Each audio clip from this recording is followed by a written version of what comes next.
ಅಜೀಂ ಪ್ರೇಮ್ಜಿ ವಿವಿಯಲ್ಲಿ ದೇಶ ವಿರೋಧಿ ಕಾರ್ಯಕ್ರಮ ವಿಚಾರಕ್ಕೆ ಸಂಬಂಧಪಟ್ಟಂತೆ ಸ್ಪಾರ್ಕ್ ಸಂಸ್ಥೆಯಿಂದ ದೇಶ ವಿರೋಧಿ ಚಿಂತನೆಗಳ ಕೂಟ ಆಯೋಜನೆ ಮಾಡಲಾಗಿದ್ದು ಸೈನಿಕರನ್ನ ಅತ್ಯಾಚಾರಿಗಳೆಂದು ಬಿಂಬಿಸುವ ಕಾರ್ಯಕ್ರಮ ಅಂತ ಆರೋಪವನ್ನ ಮಾಡಲಾಗಿದೆ. ಅಜೀಂ ಪ್ರೇಮ್ಜಿ ವಿವಿಗೆ ಎಬಿವಿಪಿ ಲಗ್ಗೆ ಇಟ್ಟು ಆಕ್ರೋಶವನ್ನ ವ್ಯಕ್ತಪಡಿಸಿದೆ. ದೇಶ ವಿರೋಧಿಗಳ ವಿರುದ್ಧ ಕಠಿಣ ಕ್ರಮ ಕೈಗೊಳ್ಳಬೇಕು, ಎಐಎಸ್ಎ ಹಾಗೂ ಸ್ಪಾರ್ಕ್ ಸಂಸ್ಥೆಯಿಂದ ನಿಷೇಧಿಸಬೇಕು, ಅಜೀಂ ಪ್ರೇಮ್ಜಿ ವಿವಿ ಮಾನ್ಯತೆ ರದ್ದುಗೊಳಿಸಬೇಕು ಅಂತ ಆಗ್ರಹ ಕೂಡ ಮಾಡಿದ್ದು ಕೇಂದ್ರ ಗೃಹ ಸಚಿವರಿಗೆ ಪತ್ರ ಬರೆದು ಎಬಿವಿಪಿ ಬಿಗಿ ಪಟ್ಟನ್ನ ಹಿಡಿದಿದೆ. ಒಟ್ಟಾರೆಯಾಗಿ ಈಗಾಗಲೇ ಅಜೀಂ ಪ್ರೇಮ್ಜಿ ವಿವಿಯಲ್ಲಿ ದೇಶ ವಿರೋಧಿ ಕಾರ್ಯಕ್ರಮ ವಿಚಾರಕ್ಕೆ ಸಂಬಂಧಪಟ್ಟಂತೆ ಸ್ಪಾರ್ಕ್ ಸಂಸ್ಥೆಯಿಂದ ದೇಶ ವಿರೋಧಿಗಳ ಚಿಂತನೆಗಳ ಕೂಟ ಆಯೋಜನೆಯನ್ನ ಮಾಡಲಾಗಿತ್ತು. ಸೈನಿಕರ ಅತ್ಯಾಚಾರಿಗಳೆಂದು ಬಿಂಬಿಸುವ ಕಾರ್ಯಕ್ರಮ ಅಂತ ಆರೋಪ ಕೇಳಿ ಬಂದಿದೆ.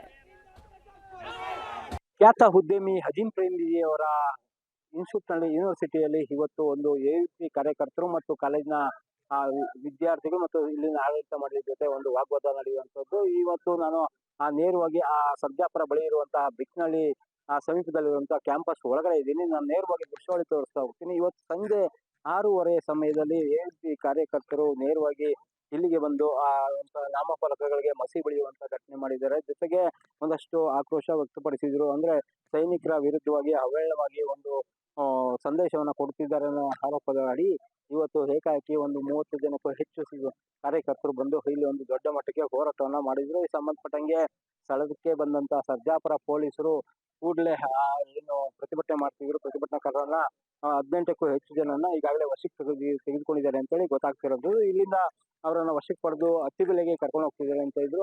ಅತ್ತಿಬೆಲೆಗೆ ಕರ್ಕೊಂಡು ಹೋಗದೆ ಜಿಗಣಿ ಪೊಲೀಸ್ ಠಾಣೆಗೆ ಕರ್ಕೊಂಡು ಹೋಗ್ತಿದ್ದಾರೆ ಅನ್ನೋ ಮಾಹಿತಿ ಈಗ ಸಿಗ್ತಾ ಇರೋದು. ಇನ್ನು ಸ್ಥಳಕ್ಕೆ ಬೆಂಗಳೂರು ಗ್ರಾಮಾಂತರ ಅಡಿಷನಲ್ ಎಸ್ಪಿ ಆದಂತ ವೆಂಕಟೇಶ್ ಪ್ರಸನ್ನ ಅವರು ಸಹ ಸ್ಥಳಕ್ಕೆ ಭೇಟಿ ಕೊಟ್ಟಿದ್ದಾರೆ. ಜೊತೆಗೆ ಸ್ಥಳಕ್ಕೆ ಭೇಟಿ ನೀಡಿ ಇಲ್ಲಿನ ಪರಿಸ್ಥಿತಿಯನ್ನ ಈಗಾಗಲೇ ಆಡಳಿತ ಮಂಡಳಿ ಜೊತೆ ಒಂದಷ್ಟು ಮಾತುಕತೆ ನಡೆಸ್ತಾ ಇರುವಂತದ್ದು. ಅಂದ್ರೆ ಕಾಲೇಜಿನಲ್ಲಿ ಇವತ್ತು 26, 27, 28ನೇ ತಾರೀಕು ತನಕ 3 ದಿನ ಒಂದು ಕಾರ್ಯಕ್ರಮ ಆಯೋಜನೆ ಮಾಡಿದ್ರು. ಆ ಕಾರ್ಯಕ್ರಮದಲ್ಲಿ ಈ ರೀತಿಯಾದಂತಹ ಸೈನಿಕರ ವಿರುದ್ಧವಾಗಿ ಅವಹೇಳನಕಾರಿಯಾಗಿ ಒಂದು ಸಂದೇಶ ಕೊಡ್ತಿದ್ರು ಅನ್ನೋ ಆರೋಪದಡಿ ಇವತ್ತು ಎಬಿವಿಪಿ ಕಾರ್ಯಕರ್ತರು ದಾಳಿ ಮಾಡಿದ್ದಾರೆ ಅಂತ ಹೇಳಲಾಗ್ತಿರುವಂತದ್ದು. ಅದ್ರದ್ದು ಎಬಿವಿಪಿ ಕಾರ್ಯಕರ್ತರು ದಾಳಿ ಮಾಡಿದ ಸಂದರ್ಭದಲ್ಲಿ ಕಾರ್ಯಕರ್ತರು ಹಿಂದೂ ಭಾರತದ ಪರವಾಗಿ ಒಂದಷ್ಟು ಘೋಷಣೆಗಳನ್ನ ಕೂಗಿದ್ರೆ, ಒಂದಷ್ಟು ಮುಸ್ಲಿಂ ಸಂಘಟನೆಗಳ ಪರವಾಗಿ ಒಂದಷ್ಟು ಘೋಷಣೆಗಳನ್ನ ಕೂಗಿದ್ದಾರೆ